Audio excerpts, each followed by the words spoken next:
साथियों, मैं उस परिवार से हूँ जो कि बहुत ही धार्मिक प्रवृत्ति का रहा है। तो मैं उसे ये नहीं मानता हूँ कि केवल वही एक मेरी पहचान है।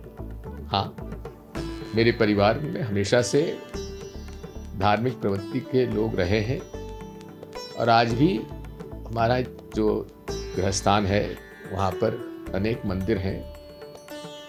राघव जी के नाम से नाम उस स्थान का है।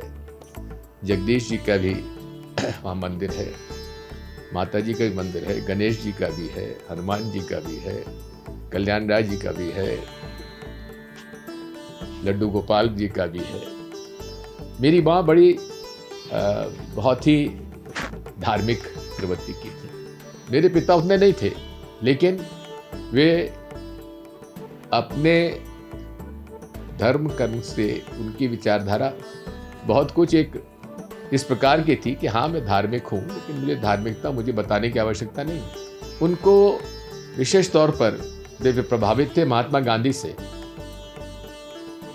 और जब वे अपनी शिक्षा वापस पढ़कर आए तो उन्होंने सन 40-41 में कांग्रेस की विचारधारा के साथ जुड़कर गांधी जी की विचारधारा के साथ कांग्रेस ज्वाइन की, खादी पहनने लगे और हमारे मंदिरों में दलितों का प्रवेश सन 41-42 में करा दिया गया था, जबकि कोई सोच नहीं सकता था कि किसी मंदिर में दलितों का प्रवेश भी उसको स्वीकृति मिल जाएगी। तो मेरे परिवार में धार्मिकता रही है, धर्म का आवरण रहा है। स्वामी रामानंद जी के 12 शिष्यों में जो एक शिष्य थे, प्रताप राव जी कहते थे, उनको संत पीपा कहा गया बाद में, वो मेरे पूर्वज रहे हैं। और वही पूरे तरीके से विचारधारा हमारे घर में रही है, सबका, सभी धर्मों का सम्मान करना। यहाँ तक कि राघव जी के हमारे जो मंदिर में जो द्वार लगे हुए हैं, उस द्वार पर उर्दू में लिखा हुआ है। तो ये हम लोगों के यहाँ कभी फर्क रहा नहीं। मैं ये भी बता दूं आपको कि मैं अपने छात्र जीवन में कभी पॉलिटिक्स में मेरी कोई रुचि नहीं थी, और यहाँ तक कि मैं स्टूडेंट पॉलिटिक्स में वोट डालने भी नहीं जाता था। लेकिन मेरे पिताजी का इंतकाल जल्दी हो गया तो मुझे घर का काम संभालने के लिए जाना पड़ा, और वहाँ पर लोगों ने कहा कि आप राजनीति में आइए। मुझे निर्विरोध नगर पालिका अध्यक्ष बना लिया। उसके बाद राजमाता सिंधिया वहाँ से सांसद चुनी गई थी, कांग्रेस से चुनी गई थी, क्योंकि 67 में उन्होंने कांग्रेस छोड़ी। उसके बाद 67 में वो स्वतंत्र पार्टी से चुनाव लड़ी, और उन्होंने फिर उसकी जीतने के बाद 69-70 में जनसंघ उन्होंने शामिल हो गए। तो मुझसे उन्होंने कहा कि तुम जनसंघ ज्वाइन करो। आरएसएस के लोग मेरे पास आए, कुशाभाऊ ठाकरे जी मेरे घर पर आए, उन्होंने मुझे पुस्तकें दी।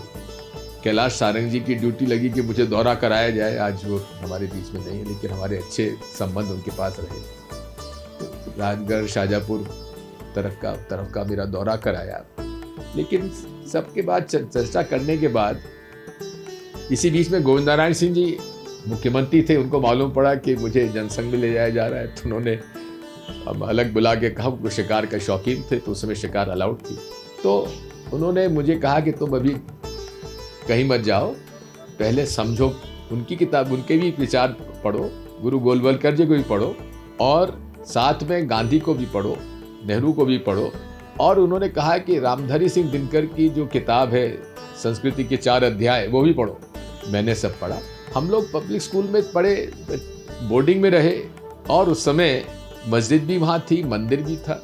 दोनों जगह मुसलमान मस्जिद में जाते थे, हम लोग मंदिर में जाते थे, लेकिन कभी हिंदू मुसलमान की बात कभी होती नहीं थी। खैर, वहाँ से हम लोग उस मानसिकता से नहीं निकले बोर्डिंग से कि इस प्रकार की बात होना नहीं चाहिए। सब लोग मेरे बड़े अच्छे मित्र थे मुसलमान। तो मैं सब जगह घूम फिर के, जब मैंने सारी किताब वगैरह पढ़ के मैंने राजमाता साहब के पास गया, तो उस समय इंदिरा गांधी जी का नेतृत्व आ चुका था।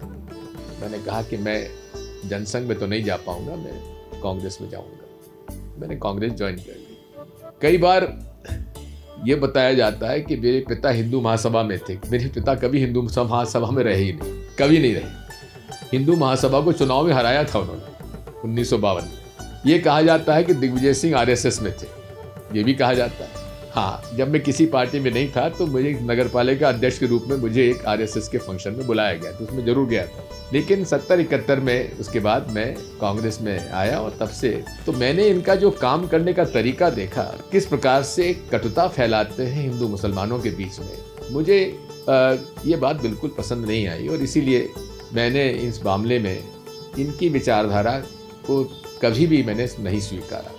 लेकिन साथ में मैंने ये भी महसूस किया कि केवल आरएसएस ही नहीं है, विश्व में हर धर्म और संप्रदाय के ऐसे कट्टरपंथी लोग हैं जो कि मूल रूप से अपने धर्म को दूसरे धर्मों से बड़ा बताने के लिए अनेक बातें करते हैं, और जहां सत्ता की लड़ाई होती है और जहां धार्मिक युद्ध शुरू हो जाते हैं, उन धार्मिक युद्धों में हमेशा से फिर कटुता, वैमनस्यता, नफरत फैलना स्वाभाविक हो जाती है। भारत एक ऐसा देश है जहां कभी धार्मिक युद्ध नहीं हुए, सियासी युद्ध हुए, और उस सियासी युद्धों में मुसलमानों की फौज से हिंदू भी लड़े, हिंदुओं की राजाओं की फौज से मुसलमान भी लड़े, बड़े बड़े जनरल बने। तो ये भारत का चरित्र जो है और सनातन हमारा धर्म जो है, मूल रूप से सभी धर्मों का सम्मान करना ही हम लोगों का ये सबसे बड़ी शक्ति है।